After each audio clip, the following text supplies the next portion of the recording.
Well, welcome to part 2 of Insights from God's Wild Kingdom. These are the 3 verses that we will cover for these 3 animals. There are 3 things which are stately in their march, even 4 which are stately when they walk. The lion, which is mighty among beasts and does not retreat before any. The strutting rooster, the male goat also, and a king when his army is with him. And this is a picture just to kind of give us a visualization of what those verses are talking about. Let's talk about the lion. The lion stands out from the other big cats not only in its distinctive appearance but also in being the only feline that lives in an organized social group. In appearance, the lion is a powerfully built, muscular cat. The fur is short and generally uniform in color, ranging from gray buff to reddish brown in coloration, with the exception of the undersides, which are often white. The back of the ears and the tip of the tail are dark brown or black. However, the most distinctive feature of the male lion is its mane, a ruff of thick, long fur. A fully developed male lion can grow up to 10 feet in body length and is surpassed in size only by the larger species of tiger. The average weight of a lion is between 300 and 500 pounds. The weight is significantly higher if the lion is in captivity. Then the average weight raises significantly to between 600 and 800 pounds. Lions live in prides, which is a word that represents community. There's only one daddy lion, numerous female lions, and of course cubs. If there are other lions, male lions in this pride, they are subservient to the big cat. The lion is a universally recognized symbol of power and strength. They must hunt in the open where they are visible and therefore must hunt wisely as a pride. The lion is the king of the jungle and well respected. It instills fear by its roaring presence and even thundering footsteps. The rooster. When we think of the rooster, we associate this animal to those people we label as proud.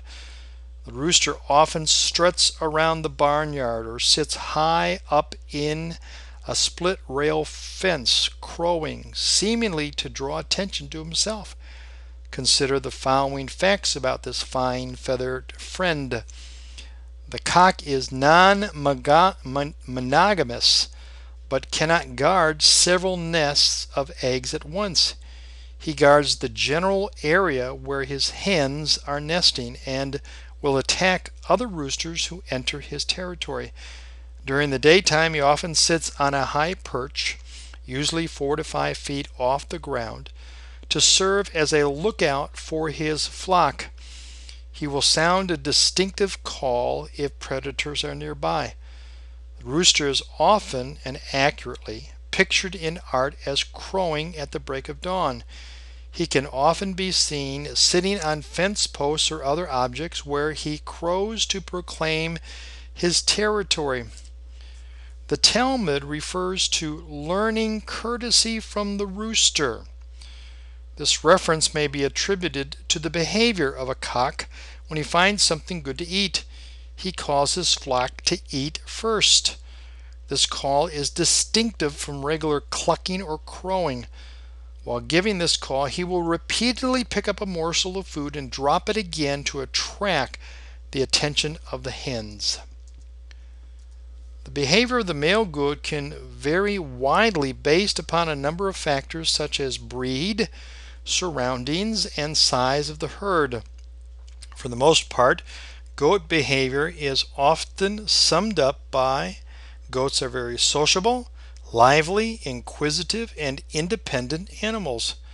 One particular behavior of goats that is intriguing is that while they are independent, they often prefer to surround themselves with goats of the same breed in a mixed herd.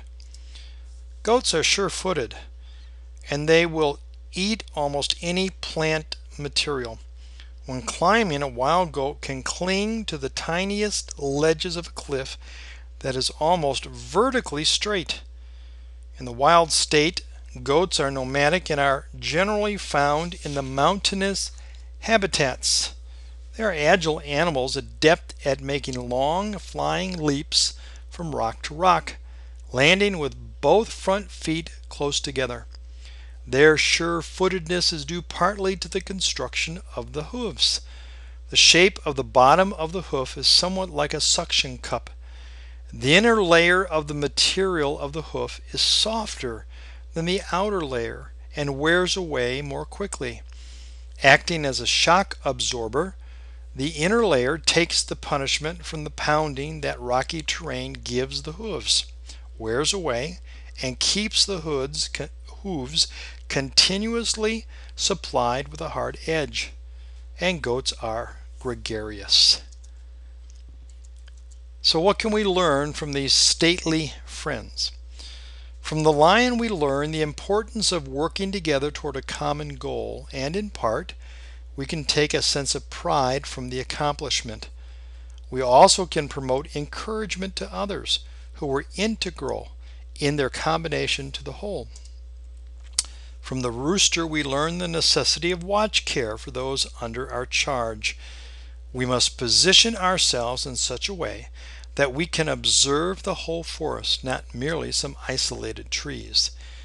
We also, as the Talmud suggests, learn hospitality.